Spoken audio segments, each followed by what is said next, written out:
ദൈവത്തിൻ്റെ അതിപരിശുദ്ധ നാമത്തിന് നന്ദിയോടെ ദൈവത്തെ സ്തുതിക്കുന്നു, മഹത്വപ്പെടുത്തുന്നു. ദൈവത്തിൻ്റെ വചനവുമായി നിൽക്കുവാൻ എൻ്റെ ജീവിതത്തിൽ എൻ്റെ സ്വർഗത്തിലെ അപ്പച്ചൻ തന്ന ഭാഗ്യത്തെ ഓർത്ത് ദൈവത്തെ സ്തുതിക്കുന്നു, സ്തോത്രം ചെയ്യുന്നു. ഇന്ന് വചന ചിന്തയ്ക്ക് ആധാരമായി 25-ാം സങ്കീർത്തനം 1-ാം വാക്യം വായിക്കാം. യഹോവേ, നിന്നിലേക്ക് ഞാൻ മനസ്സുയർത്തുന്നു. എൻ്റെ ദൈവമേ, നിന്നിൽ ഞാൻ ആശ്രയിക്കുന്നു. ഞാൻ ലജ്ജിച്ചു പോകരുതേ. എൻ്റെ ശത്രുക്കൾ എൻ്റെ മേൽ ജയം ഘോഷിക്കരുതേ. 1-2 വാക്യമാണ്. 25-ൻ്റെ 1-2 വാക്യമാണ് ഇപ്പോൾ വായിച്ചു കേൾക്കുവാനിടയായത്. അതിൻ്റെ ഹെഡിങ്ങിൽ തന്നെ നമുക്ക് മനസ്സിലാക്കുവാൻ കഴിയുന്നു, ഇതൊരു ദാവീദിൻ്റെ ഒരു സങ്കീർത്തനമാണ്. ക്ഷമയ്ക്കും സംരക്ഷണത്തിനും വേണ്ടിയുള്ള പ്രാർത്ഥനയാണ് ഈ അധ്യായത്തിലുടനീളം നമുക്ക് മനസ്സിലാക്കുവാൻ കഴിയുന്നത്. സ്തുതി സ്തോത്രങ്ങൾ അടങ്ങിയ സങ്കീർത്തന ഭാഗത്തിൽ ഈ 25-ാം അധ്യായത്തിൽ നമുക്ക് വായിക്കുവാൻ കഴിഞ്ഞത്, യഹോവേ, നിന്നിലേക്ക് ഞാൻ മനസ്സുയർത്തുന്നു. ഹല്ലേലൂയ. ഒരു അനുഭവം ഉണ്ടെങ്കിൽ മാത്രമേ നമുക്ക് വിളിച്ചു പറയുവാൻ സാധിക്കുകയുള്ളൂ, അല്ലേ?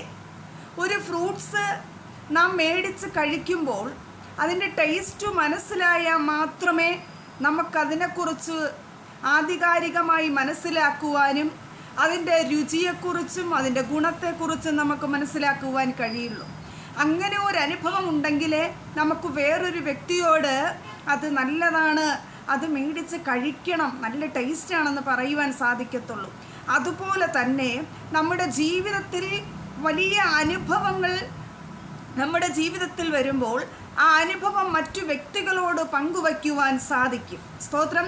പ്രതികൂലത്തിൽ കൂടെ കടന്നുപോയ, കഷ്ടതയുടെ തീച്ചൂളയിൽ കൂടെ കടന്നുപോയ, ഹല്ലേലൂയ, വളരെ ഹല്ലേലൂയ, മാനസികമായ തകർന്ന അവസ്ഥയിൽ കൂടെ പോയ ഒരു വ്യക്തിക്ക് മാത്രമേ എങ്ങനെയാണ് ക്രിസ്തുവിൻ്റെ വചനത്തിൽ ഉറച്ചു നിൽക്കണമെന്നും അതിലെങ്ങനെ അതിജീവിക്കണമെന്നും ഹല്ലേലൂയ വിളിച്ചു പറയുവാൻ സാധിക്കത്തുള്ളൂ. അങ്ങനെ ഒരു അനുഭവസ്ഥനായ ദാവീദാണ് ഈ സങ്കീർത്തനം എഴുതിയതെന്ന് ആ ഹെഡിങ്ങിൽ തന്നെ നമുക്ക് മനസ്സിലാക്കുവാൻ കഴിയുന്നു. ദാവീദ് ഓരോ ചുവടും മുന്നോട്ട് വയ്ക്കുമ്പോഴും ദൈവ വഴി ചോദിച്ചാണ് ഹല്ലേലൂയ ദാവീദ് മുന്നോട്ട് ഓരോ കാൽച്ചുവടും വയ്ക്കുന്നത്. ഹല്ലേലൂയ. ഈ കാലഘട്ടത്തിൽ നാം പലപ്പോഴും അത് ശരിയായിരിക്കും, ആ റൂട്ട് ഹല്ലേലൂയ നല്ലതാണെന്ന് നാം മാനുഷികമായി ചിന്തിച്ചു പോകുന്നതിന് മുമ്പ് തന്നെ നാം ആദ്യം ദൈവ വഴി നാം മനസ്സിലാക്കണം. ഹല്ലേലൂയ.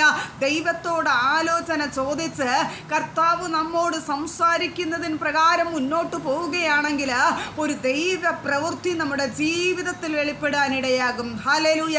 ജീവിതത്തിൽ ഹല്ലേലൂയ ദൈവത്തിനു വേണ്ടി പ്രയോജനപ്പെട്ട വ്യക്തിയാണ് ദാവീദെന്ന് ബൈബിൾ നമ്മെ പഠിപ്പിക്കുന്നു. ഹല്ലേലൂയ. ജീവിതത്തിൽ ദൈവത്തിൻ്റെ ഹൃദയപ്രകാരമുള്ള മനുഷ്യനാണ്. ഗോലിയാത്തിൻ്റെ തലയെ തകർത്തവനാണ് ദാവീദെന്ന് മനസ്സിലാക്കുക. ഇസ്രായേൽ ചരിത്രത്തിലെ ഏറ്റവും നല്ല രാജാവാണ്. എല്ലാവിധ കഴിവുകളും ഒത്തിണങ്ങിയ മനുഷ്യൻ. Hallelujah, hallelujah. ആ രാജാവിന് ആ ഒത്തിണങ്ങിയ ഹല്ലേലൂയ ദൈവത്തിൻ്റെ ഹൃദയപ്രകാരമുള്ള മനുഷ്യന് ഹല്ലേലൂയ ദൈവത്തോട് വഴി ചോദിക്കേണ്ട കാര്യമുണ്ടോ? സ്തോത്രം. എന്നാലും ദൈവസന്നിധിയിൽ ക്ഷമയോടെ ഇരുന്ന് ഹല്ലേലൂയ ദൈവ പൈതലായ ദാവീദ് ഹല്ലേലൂയ ദൈവ വഴി ചോദിച്ചു മുന്നേറിയെങ്കിൽ എൻ്റെയും നിൻ്റെയും ജീവിതത്തിൽ എന്തുകൊണ്ട് സാധിക്കുന്നില്ല? പലപ്പോഴും മാനുഷികമായി ഹല്ലേലൂയ നാം എടുത്തു ചാടുന്നതിന് മുമ്പ് തന്നെ പല കാര്യങ്ങളും ഹല്ലേലൂയ കർത്താവിൻ്റെ സന്നിധിയിൽ ഹല്ലേലൂയ വെച്ച് ആ വിഷയം പ്രാർത്ഥിച്ച് ഹല്ലേലൂയ ദൈവ വഴി തിരഞ്ഞെടുക്കുകയാണെങ്കിൽ ദൈവികമായ പ്രവൃത്തി നമ്മിൽ കൂടെ വെളിപ്പെടാനിടയാകും. ഹല്ലേലൂയ.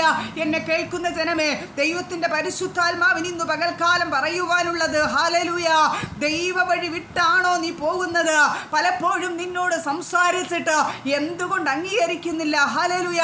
ദൈവത്തിൻ്റെ പരിശുദ്ധാത്മാവ് പറയുന്നു, ദൈവ ശബ്ദം നീ കേൾക്കാൻ തയ്യാറാണെങ്കിൽ ദൈവ വഴി ഹല്ലേലൂയ മനസ്സിലാക്കിച്ചു തരുക. ദൈവത്തിന് ദൈവത്തിൻ്റെ പരിശുദ്ധാത്മാവ് ഒരുങ്ങിക്കഴിഞ്ഞു കുഞ്ഞെ.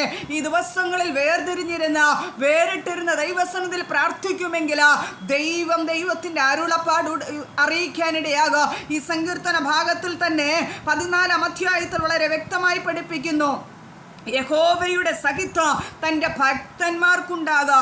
അവൻ തൻ്റെ നിയമത്തെ അവരറിയിക്കുന്നു. ഹല്ലേലൂയ. കർത്താവ് തൻ്റെ നിയമത്തെ, അരുളപ്പാടിനെ നിന്നോട് അറിയിക്കണമെങ്കിൽ ദൈവത്തോട് സഹിത്വമുണ്ടായിരിക്കണം. ഹല്ലേലൂയ.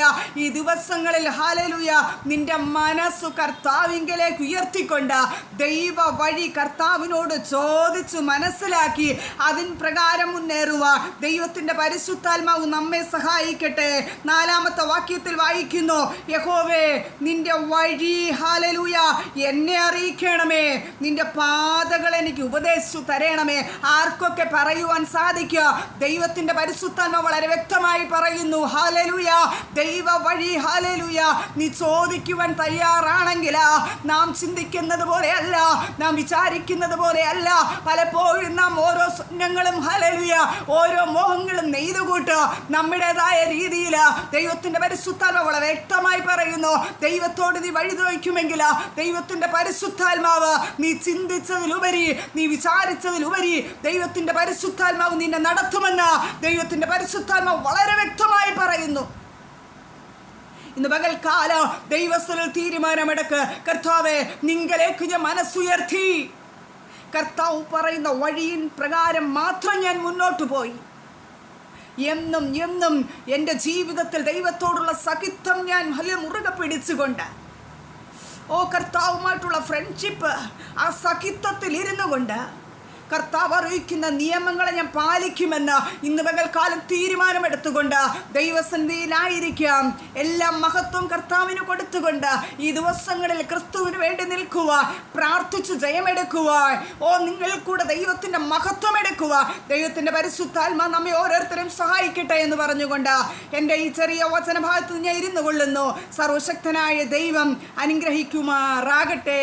ആമേൻ.